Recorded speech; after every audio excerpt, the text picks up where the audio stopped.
Kementerian Pertahanan Malaysia menuntut hampir ringgit Malaysia 1 bilion daripada syarikat pertahanan Norway. Notis tuntutan itu melibatkan kos langsung sebanyak 126 juta euro, iaitu 95% daripada jumlah bayaran kontrak keseluruhan bernilai ringgit Malaysia 634.7 juta.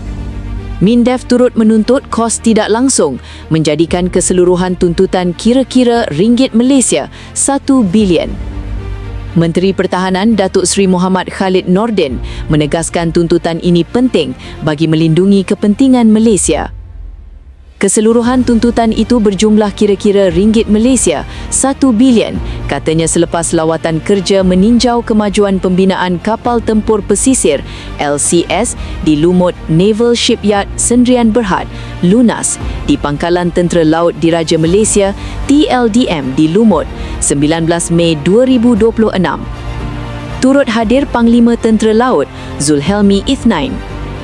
Kontrak pembelian peluru berpandu Naval Strike Missile NSM ditandatangani pada 2018 untuk dipasang pada 6 kapal LCS TLDM serta naik taraf sistem misil KD Jebat dan KD Lekyu. Pembatalan lesen ekspor oleh Norway dibuat secara sebelah pihak dengan dasar yang hanya melibatkan negara anggota NATO dan sekutu rapatnya. Langkah ini menandakan ketegasan Malaysia dalam memastikan aset pertahanan maritim terus diperkukuh.